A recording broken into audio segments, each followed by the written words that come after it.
2. Equal housing lender.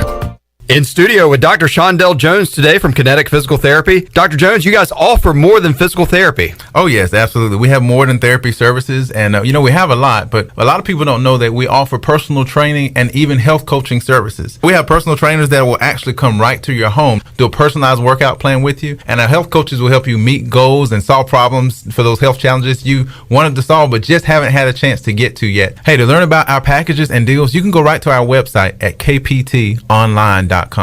Medicare is not one size fits all, but which plan is right for you? Hi, I'm Denise Walker, and I'm a licensed insurance agent here in North Carolina. Whether you are turning 65, new to Medicare, or already have a plan, I can help you compare your Medicare options. I can help you find a plan offering low to no monthly premiums, prescription drug coverage, and a wide range of additional benefits like dental, hearing, vision, and more. Call me today at 434-531-5674 to get a no-cost, no-obligation Medicare benefits review. Hi, I'm Annalie Newhoff. And I'm Rob Campbell. And we are with CopyPro. We have been locally owned and operated here in Eastern North Carolina for almost 50 years. CopyPro is the leader in office technology. Does your business struggle with keeping printing costs low or producing professional documents? Here at CopyPro, total customer satisfaction is our #1 priority. We have a variety of solutions to help reduce your printing expenses and make your business more productive. Call us today at 1-800-682-6558 or online at copypro.net. CopyPro, we are the professional office systems people.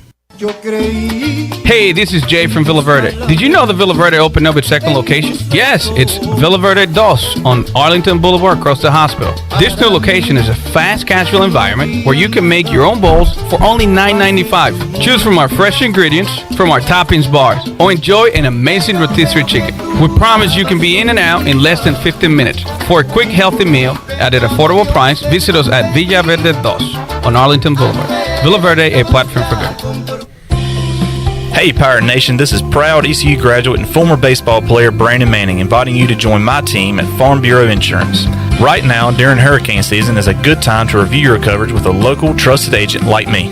I will make myself available before or after business hours, and my clients always have my cell phone number if they need anything. From home, auto, or life, give me a call today and let's talk about your insurance coverage and about the Pirates. Call 531-1812 and go Pirates! This is Pirate Radio, WGHB Farmville, 1250 and 92.7 FM Greenville, WDLX Washington, 930 and 104.1 FM Washington. The following is an exclusive presentation of Pirate Radio, the voice of the pirate nation. This is Eastern North Carolina's longest-running sports radio call-in show. The Brian Bailey Show is on the air. The Brian Bailey Show on Pirate Radio is brought to you by Bostic Sugg Furniture, Bojangles, East Coast Grading, Angus Grill, Gavigan Insurance, BMS Builders, The Rick House, Greenville Auto World, Papa John's, Pepsi, Taft and Hagler, and by Tiebreakers. And now, here's Brian Bailey. Good Monday, everyone, and welcome into our show. We've got a very special edition of the Brian Bailey Show coming up as we kick off December. Sammy Batten, recently retired sports writer, one of the great all-time sports writers in our state, and he's one of the great all-time guys as well. He's recently retired, and he's going to talk about his great career as a sports writer down in Fayetteville. He's also going to go through the Pirate football recruiting for the 2020 or the 2021 class that will sign on December the 16th, the national signing day, the early signing day for college football. So it should be a good show. Sammy's always a great guest, and he's coming up for you. Coming up next here on the Brian Bailey Show.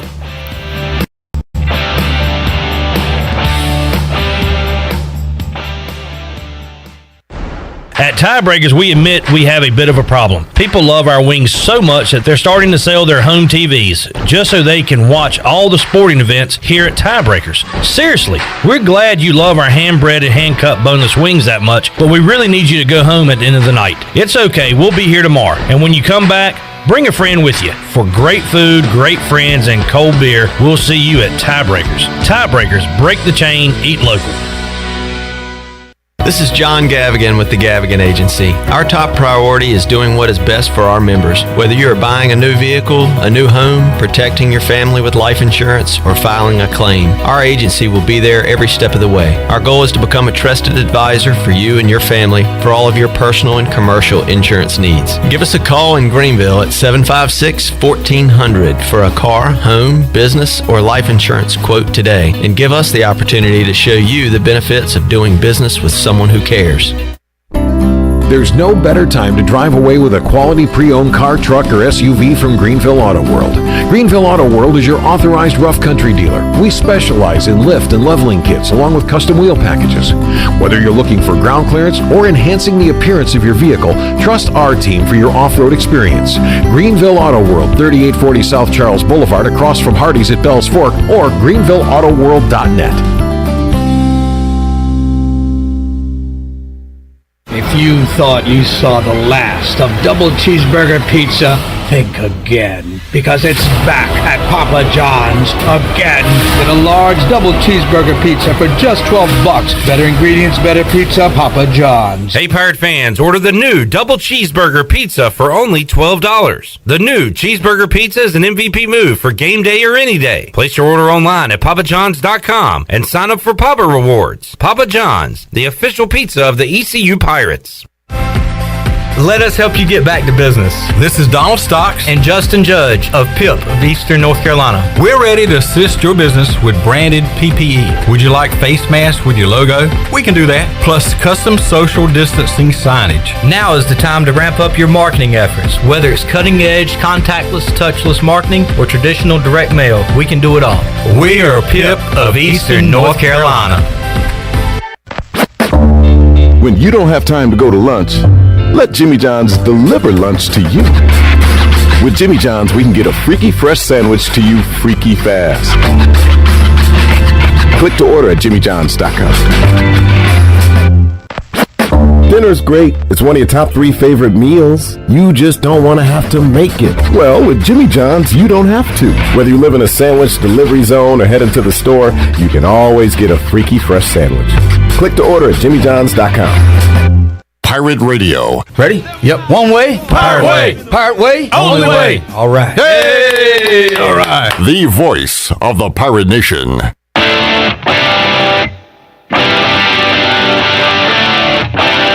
You're listening to The Brian Bailey Show.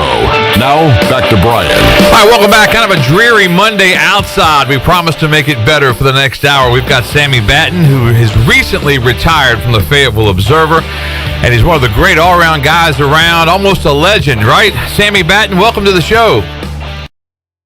It just means I'm old, Brian, and nothing less than me.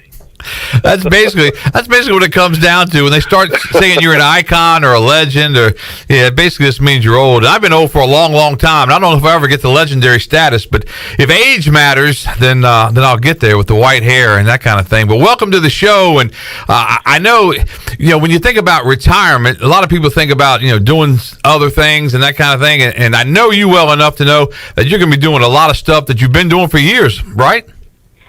Yeah, I hope so, Brian. I've been involved with college, football recruiting for a long time, specifically with Bonesville.net, and I hope to continue that and maybe even do some other projects along the way. But I definitely want to keep writing in some capacity. I've had several, folks reach out to me for several different entities since my retirement was announced, and so I hope to keep my hand in it. It's something I still have a passion for, and I still love sports, and particularly football recruiting, and so I do hope to keep my hand in it a little bit here and there. It's something we've seen for a long time with newspapers and downsizing, and ESPN downsizing, and it may happen at WNCT at some point, but at least in your case, and at least in everything we've read about it and what you've told me about it, that it was a good deal for you and something that you're looking forward to. Yeah, no doubt. It was strictly voluntary. I wasn't forced out or anything like that. This was something I'd been thinking about actually for a couple of years. Financially, I was able to do it a couple of years ago. But then when the COVID-19 pandemic came about, I didn't see the point in retiring because I couldn't go anywhere or do anything. That's right. So I decided to kind of hang on until that was going to be over. But then our parent company, Gannett, offered a very generous buyout about 4 weeks ago. And, I mean, it was really a situation where I couldn't say no. It was the right time. It was the right offer. And I just feel so very fortunate because so many people in our industry in the last couple of years have not been as fortunate, have been laid off unexpectedly or even fired, and I'm just so fortunate that this came about, and the timing and everything was just perfect for me. So all I can say is I'm just been very lucky. I'm almost embarrassed sometimes when I talk to some of my former colleagues and stuff who haven't been as fortunate that this has happened like it has for me. It's almost embarrassing to talk about because of what's happened to some of them. But I do feel very fortunate, man. I've for almost 40 years, I've been able to do something I'm very passionate about, which is writing and being around sports and I just couldn't have been any luckier, Brian. I really have been fortunate. And it's kind of like you work at something like this because you love it, and obviously I'm sure it's the same in your business as it was in my business. I mean, at the beginning of this thing, the money was awful. I mean, you were barely getting paid at all, it seemed like, and if it weren't for overtime and trying to bouncing a few checks along the way and trying to get them covered. And I can remember days that it was, especially when I was trying to raise a family and get started, and I kind of look at our careers as similar because I've been fortunate enough to do other things and branch out, like with Pirate Radio and writing for Bonesville for a long time, and just doing things like that, and then after a while it kind of comes together, and you can make a nice living at it, and you live in a place that it's not super expensive, and you're able to make it. And it's the one thing I was thinking about, I read your last column, and I've always told people here that the week that I retire from Channel 9 that I'm going to tell them which week it is, and then they're going to come to me after one of the sportscasts and say, hey, that was it, because I know I'll cry the whole time.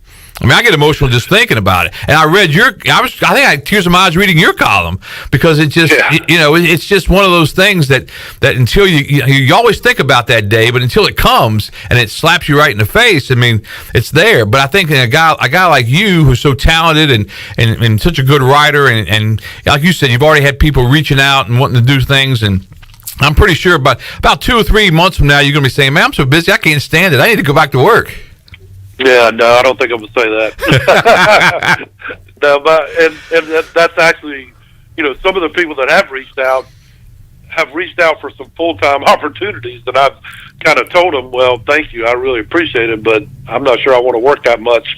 There you but go. I have been fortunate, and you talk about the beginning of our careers, I remember working down at Lumberton at the Robinsonia, and my fraternity brother, Donnie Douglas, was a sports editor, and he actually wrote a column about me this week, and he stated that we were making $185 a week, which I'm not sure that could be possibly correct, but we were making pennies down there.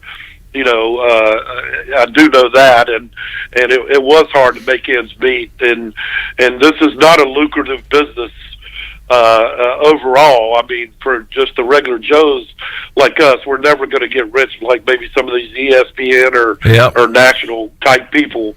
But it was more a labor of love, and you do get to a point after a few years that you do make enough to live comfortably, and that's kind of where we are now, or where I was before I retired. But so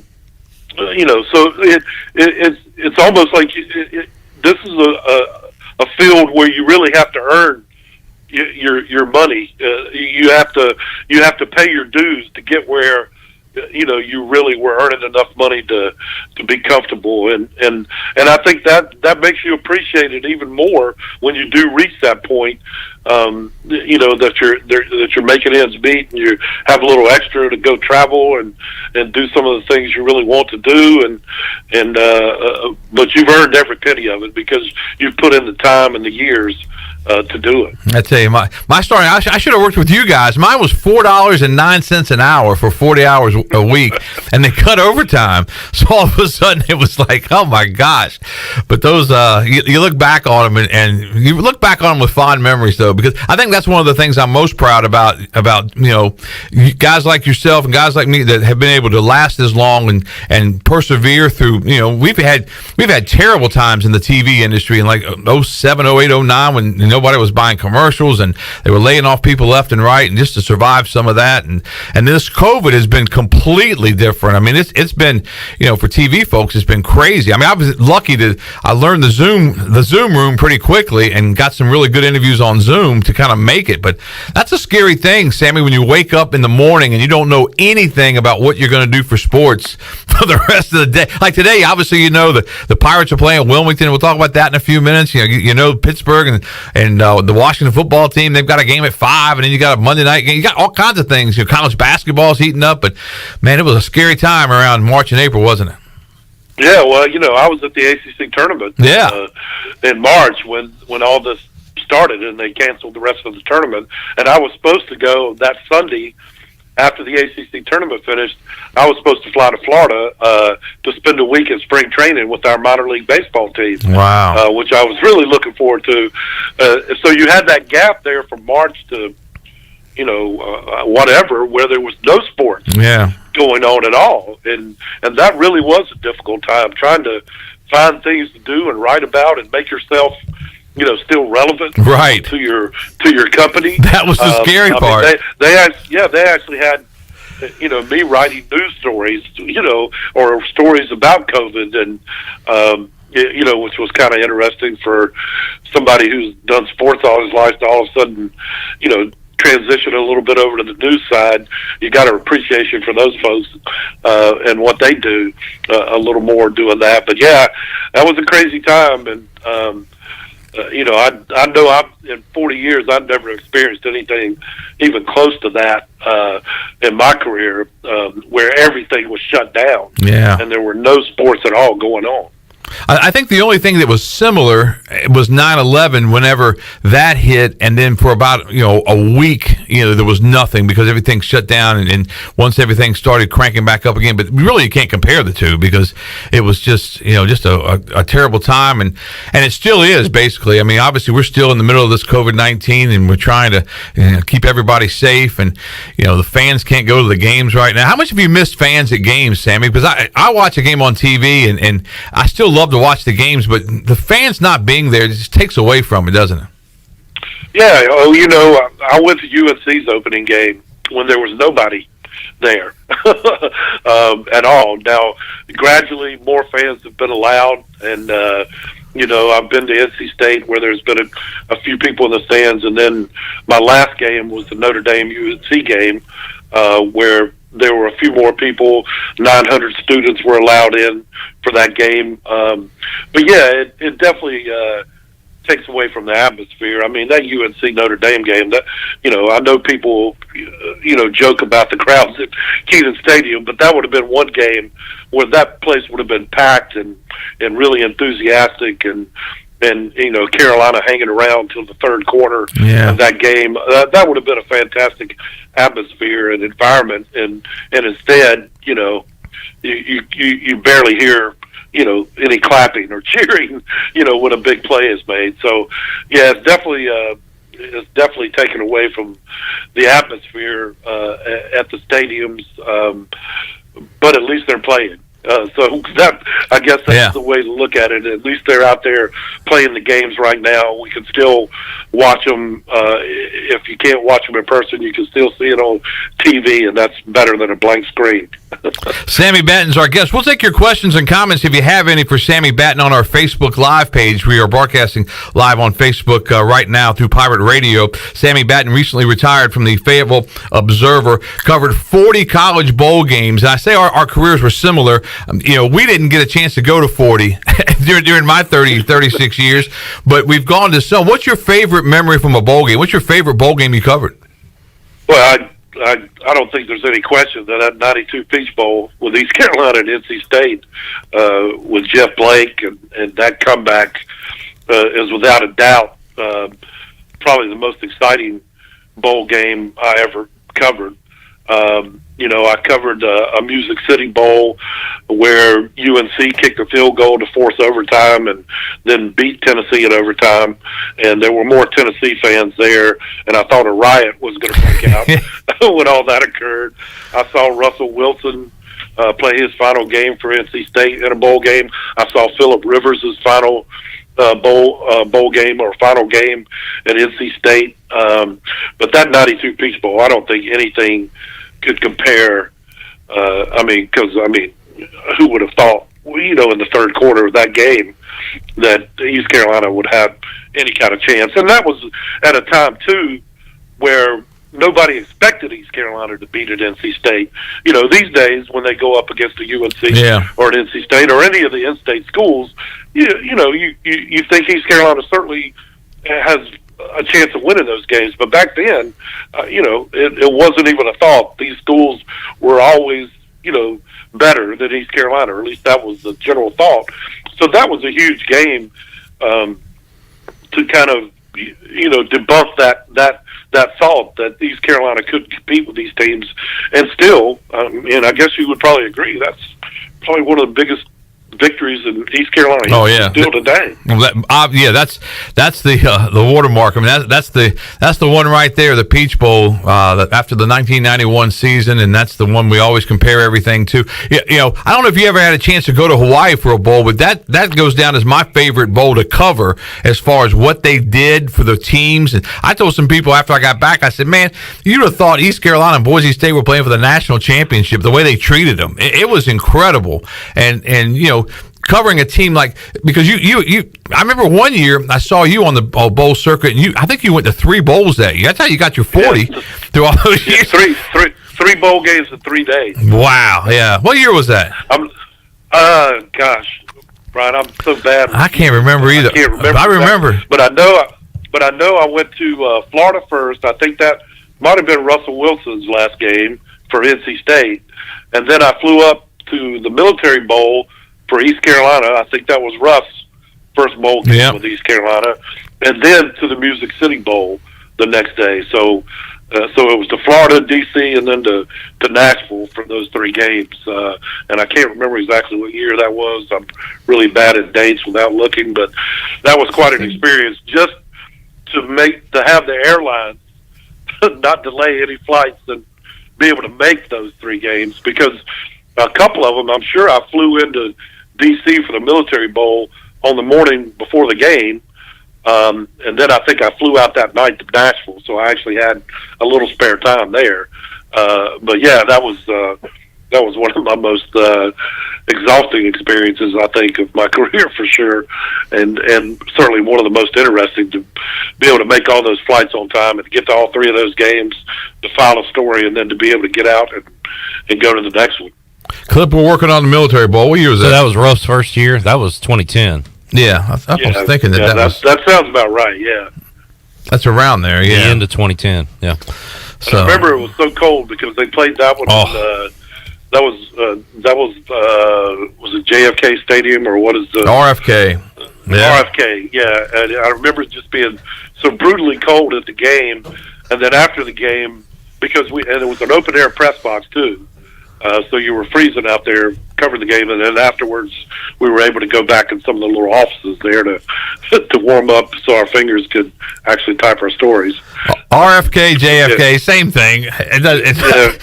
Clip's producing back here with a Redskin cap on, and he's all fired up with RFK Stadium, though. I was at RFK the year the Cowboys played the Redskins when the Redskins beat them in the NFC Championship game, and I think it was 81 or 82 as a fan, and that place was rocking. And then to see it again from the Military Bowl, and just to hang out there that week and watching the Pirates practice and getting ready for the Military Bowl, that was a lot of fun. Bailey, I went in the mid-'90s, and as a fan, I thought I was in heaven.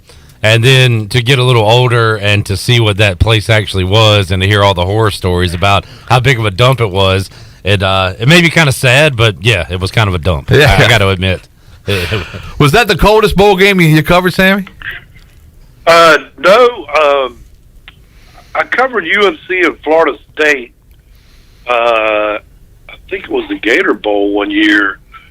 And I actually think I saw alcohol freeze in the bottles outside that year. And that was one of the very first bowl games I think I ever covered for the Observer. And, it was so bitterly cold. I'm pretty sure I saw some bottles freezing out in the stands. But the Peach Bowl was really cold that year, too. But the Military Bowl that year. And I've covered some regular season games up in Virginia, Scott Stadium, and again, I always remember the open air press box, I guess, because the others you don't get cold in. But yeah, those games, that Military Bowl was pretty frigid. The Liberty Bowl one year for East Carolina, I remember standing, I've told this story before, standing there and Terry Holland was standing. I thought Terry Holland was actually a frozen statue because he was standing there and he didn't move. His eye, he wasn't blinking. I mean, I didn't know if he was still alive. He was standing there, he was frozen. And then I got ready to do my stand-up, and this is true now. I got ready to do my stand-up. Rhino was with me. My son was going to shoot it, and I couldn't get my mouth to move because the fat in my cheeks had frozen. And so I had to take my hands and rub my cheeks and try to get everything going again because it was so cold for that Liberty Bowl. But that's some great memories, man. Bowl games are kind of fun. This is the one year I think that if you can't go to a bowl game, it's not that bad because I don't think the bowl games this year are going to be anything like what bowl games are usually like, are they? No, I don't think so. And back in the day, those early years when you'd go for a whole week, and experience the whole bowl week almost with the teams. And in recent years when I've been assigned to bowl games, they send me down like maybe 2 days ahead of time, so you really don't get as much of a feel, for what's going on in the town or what the team has gone through for the week. Again, as we're cutting costs and all that. That's part of that. But I remember, being in El Paso, a place I've never been before, and experiencing that environment, which is totally different from anything in North Carolina or on the East Coast. My first bowl game I covered for the Observer was the old Copper Bowl in Tucson. Wow. NC State played Iowa out there, and this was in the days before cell phones or anything, and it was on New Year's Eve. And so I finished filing my story, and I come out of the stadium, and I'm looking around trying to find a cab to take me back to my hotel, and all the cabs are nowhere to be found because it's after New Year's and they're taking revelers everywhere. Yeah. So I'm standing out there wondering how I'm going to get back to my hotel, and finally I was able to flag one down, but thank God for cell phones. We don't have that problem anymore. You could call Uber or Lyft or something now, but back in those days that was a pretty scary moment for a guy who just started here at the Fayetteville Observer, had not been on that many trips across the country, and here I am stranded outside a stadium in the middle of New Year's Eve. Isn't it fascinating, Sammy, when you think about it, how you filed a story back when you first started? Exactly how did you file a story when you were on location at a bowl game or somewhere? Well, I tell you, my first job out of college was with a tabloid, Carolina Blue, and I covered UNC sports. And we actually had to type our stories if we were away, type our stories, and then put them on this thing called a teletype. It was basically you wrapped your typed page around this little barrel and put the telephone in a coupler. Yeah, I remember those. And it would roll around for like 10 minutes, and it would spit it out at the other end. And I happened to go with UNC to the Rainbow Classic one year, and this was the year after they'd won the national championship in 1982. So it was the 1983 season. You know, Michael Jordan was still there, Sam Perkins. They had a really good team, but they actually flew me out to Hawaii for a week. And so I was filing stories every day, on this thing. But the worst part was getting this thing, which was probably about 4 feet long, was actually getting this thing on a plane, off the plane, back on the plane, and getting it home because, it was such a, cumbersome thing. And but we went from that to the Radio Shack laptops, which were maybe the most durable pieces of machinery I think I've ever seen, because I threw those things around and knocked them, dropped them, and they kept on working. But I remember many years on the ACC football tour, that was how we had to file stories.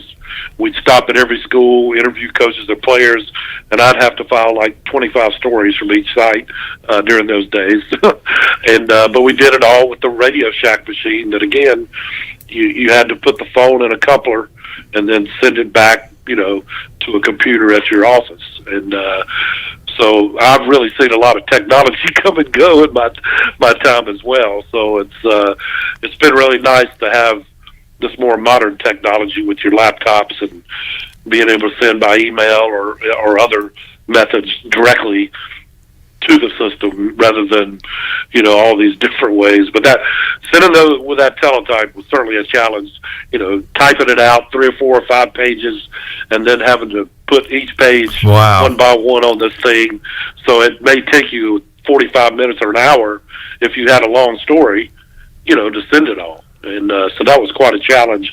And then lugging that big piece of machinery around was maybe the ultimate challenge. It's funny how far we've come with technology. When I was in high school, or maybe first year of college, but I worked for WNIS, which is an all-news station. It was an all-news station in the Tidewater area, and I did overnights, like Saturday night and Sunday night, and they had a real ticker tape machine, which I don't think anybody here even knows what that even is, but it was it would come across and with ball, this game, ball 1, strike 2, and in the old days, like the Bull Durham days, when they would do the away games like that using the ticker, but it was that to me was one of the most fascinating pieces of equipment. Think about how outdated that thing is.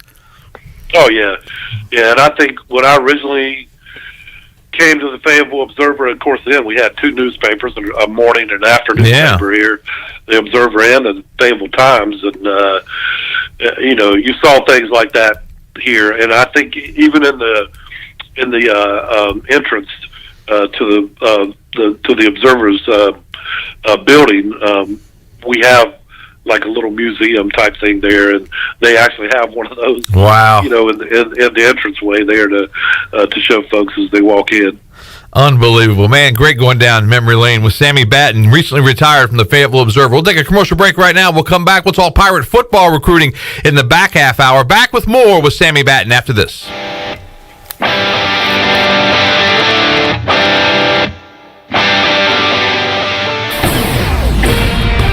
Hi, this is Jeff Charles, and this is on Pirate Radio Sports Break, presented by Ron Ayers Motorsports, north of the airport on Highway 11 in Greenville. Shop for power equipment for Dad this Christmas at Ron Ayers Motorsports. The Pirates are home on the hardwood tonight at 5 o'clock with UNC Wilmington in town. ECU is 3-0. With a win tonight, the Pirates can tie their best start in 7 years. Jaden Gardner will lead Joe Dooley's ball club. He's averaging 21.7 points per game. The Seahawks' big gun is 6'6" junior Jalen Sims, averaging 26 6 points per game. The Seahawks lead the all-time series. They are 38-28 against ECU, dating back to the 1963-64 season. Again, fans will not be permitted tonight. Yesterday, 3 American teams played. Cincinnati lost to Xavier in the Skyline Chili Crosstown Shootout, 77-69. Wichita lost to Missouri, 72-62, and UCF lost to Michigan, 80-58 was the final score. This has been a Pirate Radio Sports Break. Jim Gray from Westwood One here with a Monday Night Football preview sponsored by Prilosec. Treat your frequent heartburn with Prilosec OTC. Coming up, the 8-3 Buffalo Bills take on the 49ers. Buffalo leads the AFC East and is coming off a win over the Chargers. San Francisco continues to battle injuries and now faces a ban on hosting games in Northern California. As a result, this game will be played in Arizona. But the 5-6 49ers are coming off a win over the rival Rams, which head coach Kyle Shanahan says is never easy. Both our defenses are a challenge. Whenever your schemes are very sound and you got some players out there, it's always a battle. Kevin Harlan and Hall of Famer Kurt Warner will call all the action from Arizona when the Bills meet the 49ers on Monday Night Football. Remember to listen to Westwood One's coverage of the NFL all season long, right here on Pirate Radio, the voice of the Pirate Nation. Hey, frequent heartburn may keep you from running your A game, but it doesn't have to anymore. Join the Prilosec OTC 2-week challenge. Just go to prilosecotc.com. You'll get $3 off to get you started, plus 14 days of tips, tricks, and reminders. Just 2 weeks, zero heartburn. Go to prilosecotc.com and sign up today. Zero heartburn is possible with Prilosec OTC. Use as directed for 14 days to treat frequent heartburn, not for immediate relief. Napa know-how. Right now, get a 5-quart jug of Napa full synthetic motor oil and a platinum filter for just $22.98. They're an iconic duo like salt and pepper, a hammer and a nail, or the holidays and awkward hugs. You can't get one without the other. That's Napa full synthetic and a platinum filter for just $22.98. Quality parts, helpful people. That's Napa know-how. Napa know-how. General States pricing. Sales prices not include applicable state, local taxes, or recycling fees. Offer ends 12/31/20. This is Marcus Crandall, former ECU Pirate and Grey Cup champion. And you're listening to Pirate Radio, the voice of the Pirate Nation.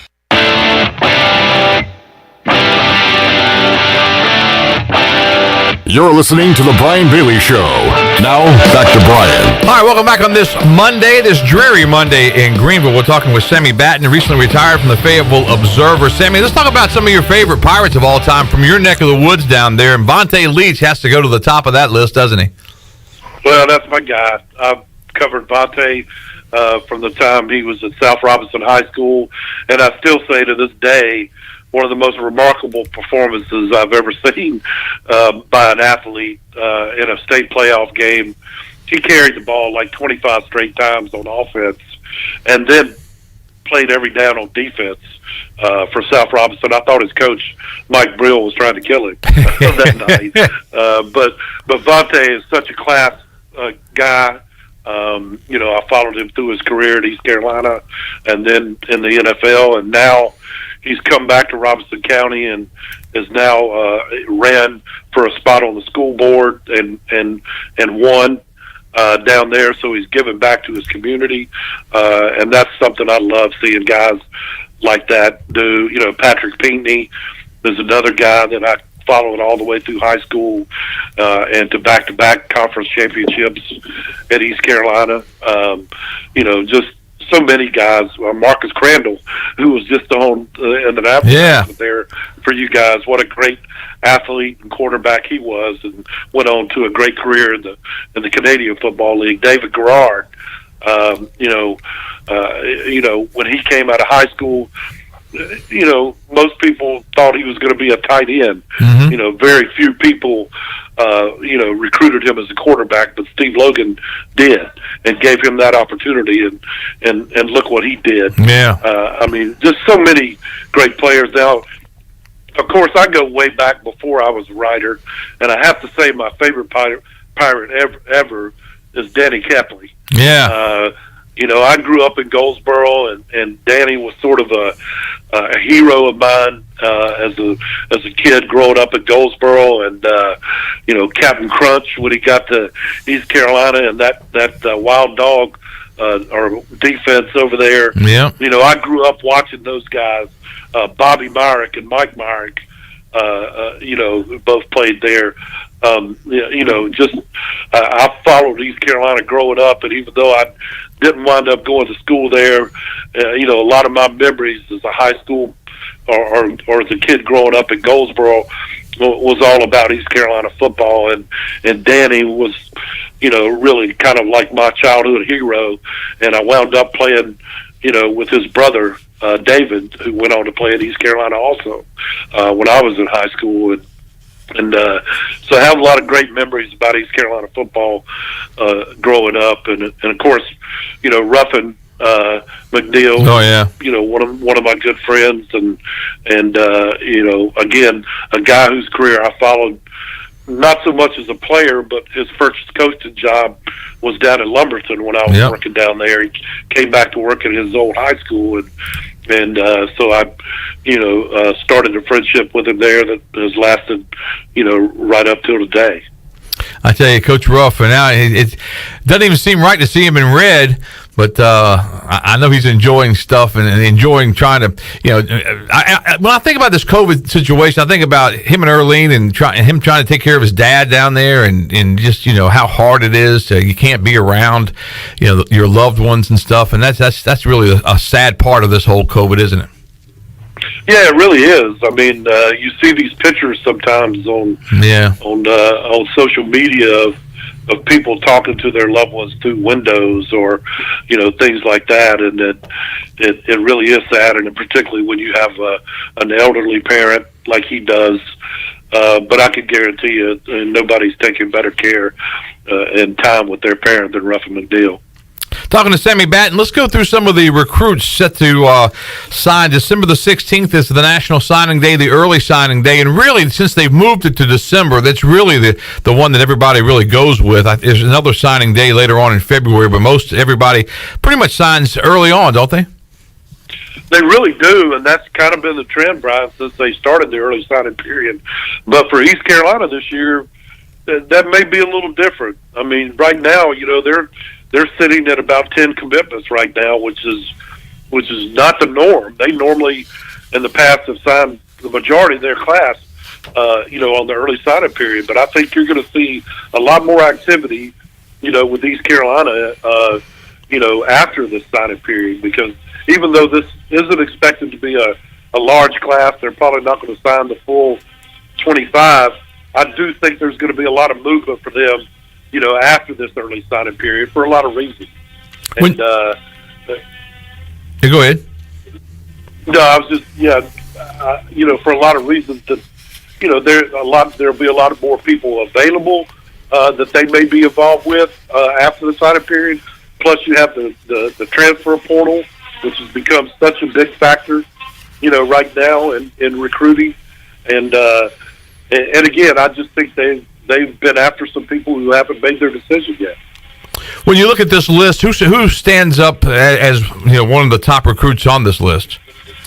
Well, when I look at it, first of all, what jumps out at me is the athleticism in this group. You have a lot of really tremendous athletes. Walter Simmons is a guy who plays quarterback in high school out of Orange Park, Florida. Just a tremendous athlete.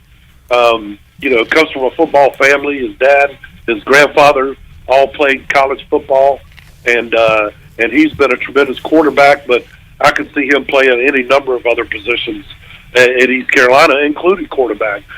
T.J. Lockley is another Florida guy who's playing quarterback at Mainland High School. They lost in the state championship by 2 points here on Friday night. But T.J. is a guy who I think could develop into a really excellent slot receiver, but again, just a tremendous athlete. And you look down this list, and that's what you've got. You got guys like Cruz Temple out of Abbeville, South Carolina, safety, just a great athlete, hard hitter, old school, type player. Troy Lewis out of Chesterfield, Virginia, a wide receiver, a big, tall wide receiver who could go up in a crowd and make catches. Jalen Clyott from Sandy Spring, Maryland. Again, another safety, but who could turn into a linebacker, outside backer when he puts on a little more weight. But he's a 6'4" guy with a great frame and just a great athlete. And that's just, all those guys are emblematic of this class. Everybody in it is just a really terrific athlete. And then you have a guy like Jacoby Simpson, who started his career at TCU. And things didn't go well for him there, wound up going to a junior college, and now will come in as an inside linebacker at East Carolina probably very early, and will make probably an instant contribution. So this is a class that is going to really enhance the athleticism on the roster at East Carolina.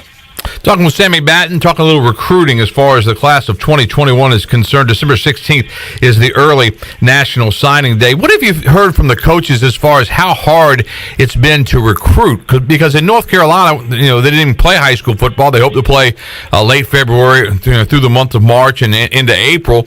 But how hard has it been for these coaches to actually recruit this class? Well, I think it's interesting. Most of this recruitment of this class for East Carolina and everybody else has been via Zoom conferences or telephone. The kids couldn't make official visits over the summer. So you didn't get that face-to-face interaction, that you normally have. And it's pretty interesting. I was talking to the Rocky Mount head coach a couple of months ago and was asking him about this and how it had affected the recruitment. And he goes, well, there's going to be a lot of mistakes in recruiting for this class. I bet. Because they haven't had that face-to-face interaction with kids. They've had to go off more film. They haven't had them in camps in the summer to see kids close up and make those evaluations. So it has put a lot of pressure on the college coaches to really be as thorough as they can with their evaluations in this very unusual time. You don't get that personal time with these kids, face to face, which I've always felt like was really important for the coaches, because you get to tell a lot about a kid's character when he's on your campus and you're interacting with them for more than just a couple of minutes on a Zoom call. And so I do think that's made this a very unusual recruiting period for not only the coaches but the players as well. I mean, a lot of kids are making their decisions a lot earlier now because they're afraid that, okay, I've got these 4 or 5 offers right now, but because COVID is going to prevent people from, going and making visits and having that interaction with coaches, I may not get any other offers. This may be what I get. So I need to go ahead and take what I've got, the bird in the hand, type approach. But it has caused a lot of stress, I'm sure, on these coaches' staffs and the way that they've had to conduct this. And now it's starting the same way with the 2022 class. Yeah. That they're having to, they're not having the junior days that they might normally have at this time of year. They're not having kids come to campus to attend basketball games or attend a football game. I think some of these final games they may have had a couple of recruits in, but you can't have 20 kids come in. Right. You might only have 4 or 5. So it's starting to affect the 2022 class commitment as well. And you haven't had all the summer camps and combines that you would normally have too for that evaluation. So it's just been a strange year all around, and recruiting has definitely changed because of it. It certainly has been a strange year. We're talking with Sammy Batten, recently retired from the Fayetteville Observer. Back with more on the Brian Bailey Show on this Monday for you, coming up right after this.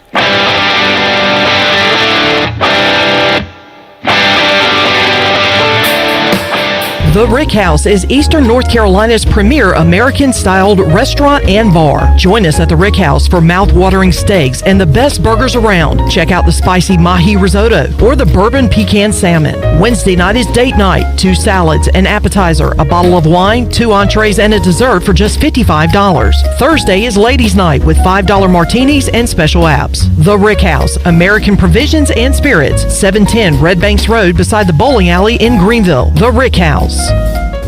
Hi, this is Luke Kuechly. Last season, I was captain on defense. This season, since so many of us will be watching football from home, I'm football watching with Pepsi. And you know me, I pour everything I've got into it. All right, football watchers, let's do this. Opening click-offs. Here we go. Click on, click off. Click on, click off. Stretch that thumb. You can't have finger fatigue bringing you down in the postseason. Nice job. And my favorite, second half sip-offs. Pepsi's up, lift, pull, open.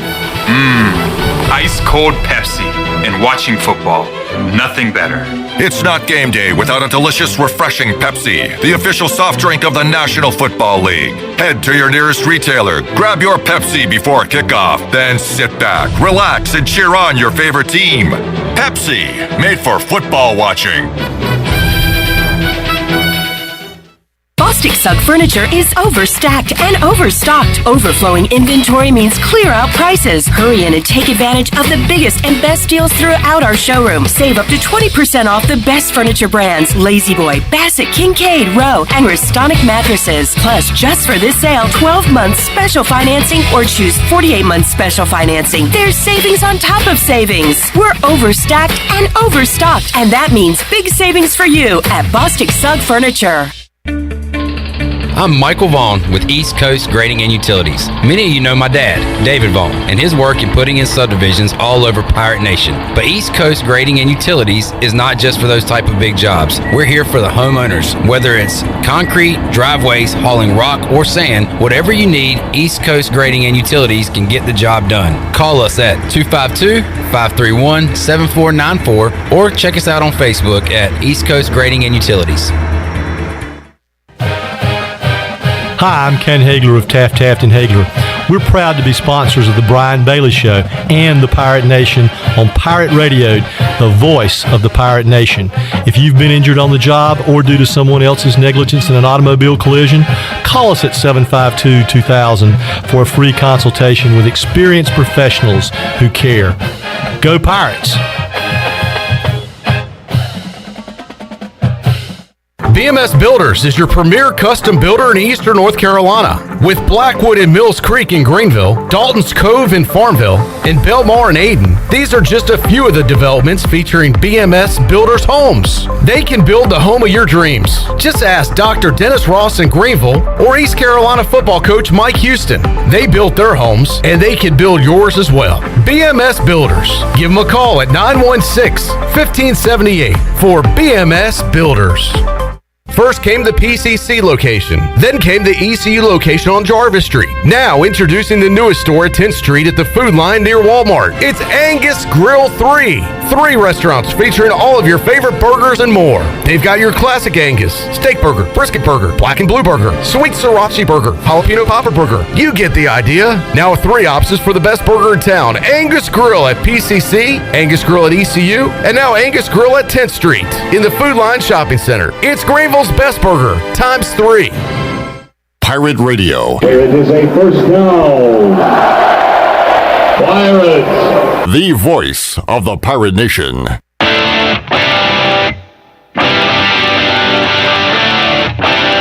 You're listening to The Brian Bailey Show. Now, back to Brian. All right, welcome back to our show on this Monday. The hour has absolutely flown by. Talking with Sammy Batten, recently retired from the Fayetteville Observer. When you look at these recruits, Sammy, the offensive linemen, what do you know about those guys? Well, Richard Pierce is a guy that's a pretty interesting guy. He's from Hueytown, Alabama, which is a really prominent program in the state of Alabama. A lot of really great prospects that's come out of that area. And when he first got into high school, his coach there thought he might be a really good defensive lineman because of his size and his strength. But at the time, they had 7 or 8 guys who were upperclassmen who were already playing defensive line, so they didn't really need him there. So they wound up pushing him over to the offensive line, where all of a sudden, a lot of times your best athletes, big athletes, you put on the defensive line. Well, all of a sudden, Richard Pearson's over there on the offensive line, and has that defensive line type athleticism, and so I think he's really going to be somebody to watch on that offensive line, because he does have that defensive line athleticism about him, and has turned out to be a really, really good player for them. And Kaden Clark out of Forsyth Central in Georgia, again, just a huge human being, 6'6", 310 pounds. Had a lot of schools after him, and wound up picking the Pirates. And so I think those are 2 really good, solid offensive line prospects that could develop into something special up at East Carolina.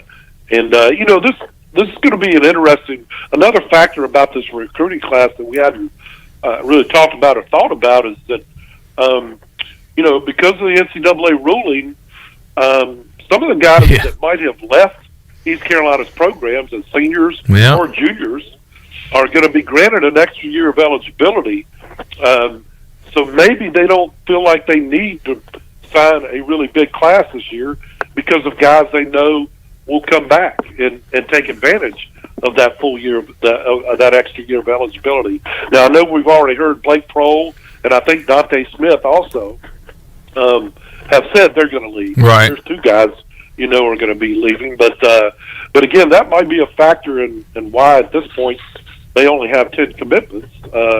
Is because they know some of these juniors and potential senior players are getting that extra year.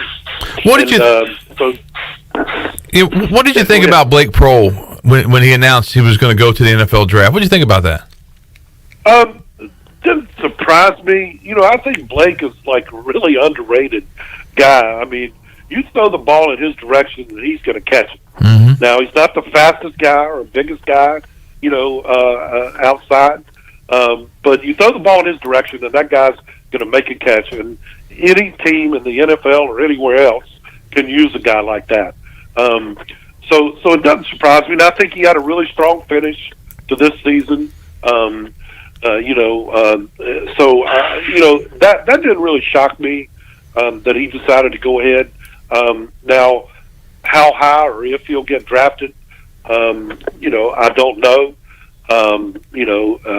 But I do think he'll get an invite to the combine, which will help him get exposure. Yeah.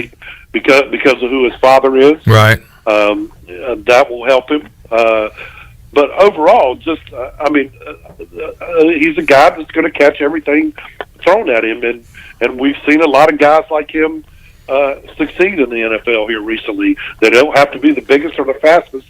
Look at the New England Patriots. Every year they pull some guy out of there that nobody's ever heard of. He's a small, guy, but he makes every catch when they need it. And I think Blake is that kind of guy, and I think he'll get an opportunity to show what he can do.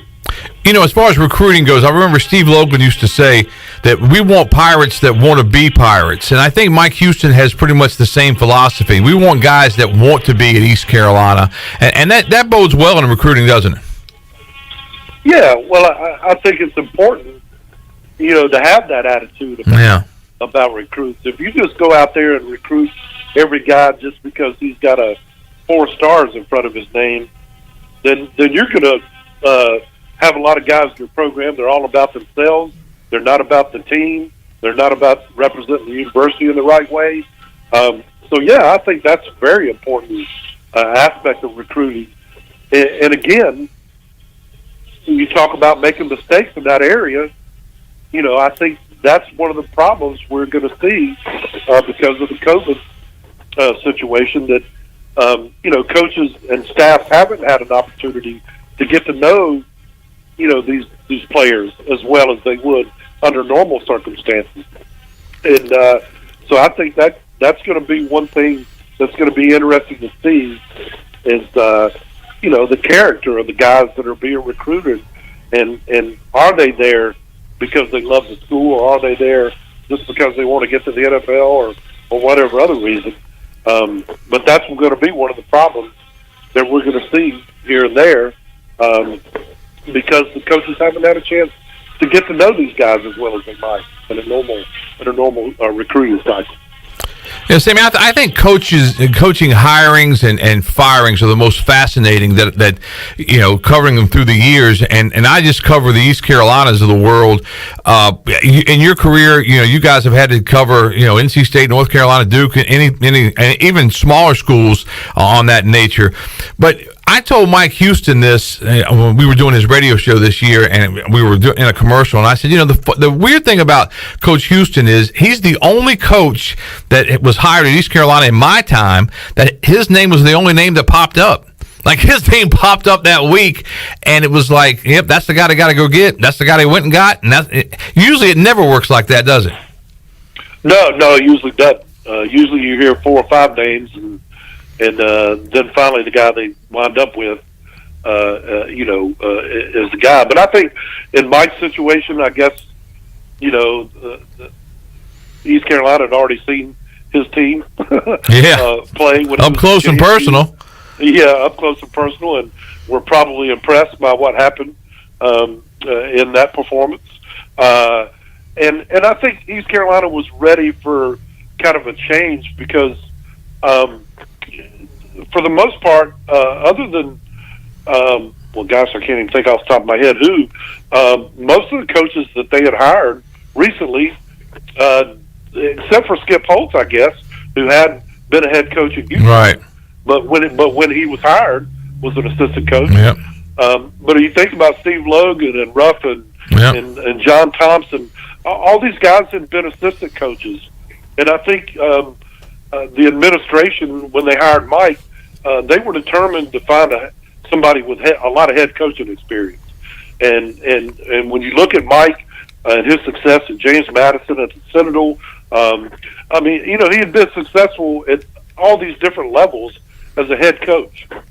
And so I think that's why they focused in on him right from the get-go, and were able to work out a deal with him, and I think it was a good move. I thought it was time too that they found somebody with head coaching experience, and whether or not that was at the FCS level or the FBS level, I didn't think that mattered. I just think they needed somebody who could come in and organize very quickly and start getting things in place to turn that program around. And I do think he's made progress in that, in that way. And I think we saw it in these last couple of games this year. And I think that's going to continue, into next season. Wrapping things up now with Sammy Batten, recently retired from the Fayetteville Observer. Okay, Sammy, you wake up first couple of days of retirement. What were the things you really wanted to accomplish, in these first couple of days of retirement? Well, let's see. I slept a little later than I normally would. I'm actually, and you might could hear the drilling and banging going on right now, but I'm actually having some renovation done on my home right now, and that's going to keep me busy for a couple of weeks. I'm not doing it, but I'm here to watch as it's happening. But really, that was it. I mean, I really haven't done a whole lot. Today was probably the first day I picked up my laptop since my first day of retirement, which was last Wednesday. So I've just gone out and I've celebrated with some of my friends and family, and I told everybody that the month of December is going to be my celebration month. I'm going to get that all out of my system, and then in January 1st, I'll say, okay, well, whatever work I'm going to do, let's get going with that. I hope to do some traveling when COVID, gets fixed. It's always been part of my plan to go to Europe and live for 5 or 6 months. I don't know if that'll happen in 2021 or if I'll have to wait in 2022 to do that. But as long as I stay healthy, that's in the plans.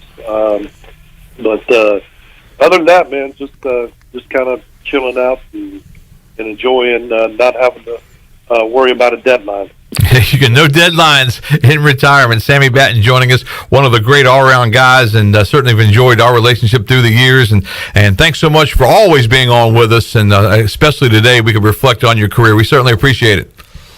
Well, Brian, I thank you, man, and thank all the East Carolina folks, man, the East Carolina administration, Tom McClellan, all his folks over there, the SID department have always been great to me, and the East Carolina fans, have embraced me and my work through the years. And like I said, I've always had a special place in my heart for Greenville and East Carolina because that's kind of where I grew up. And so you'll still see me at a game once in a while. Tom promised that if I wanted to come to a game, even as a fan, he would find a seat in the press box for me. So I really appreciate that. You got plenty of time. Come on up, and all those lunches and dinners I've promised you through the years, I'll make good on it. How about that? Well, I was just hearing that commercial about the bourbon pecan. I'll take you there. Great sponsor. And that sounded very good. You got it. Sammy Batten joining us. Thanks so much, Sammy. Call us if you need anything. All right, Brian. All right, buddy. All right. Sammy Batten, recently retired from the Fayetteville Observer. That is our show for this Monday. I will be off next Monday and then back with you the Monday after that right here on The Brian Bailey Show. Have a great week, everybody.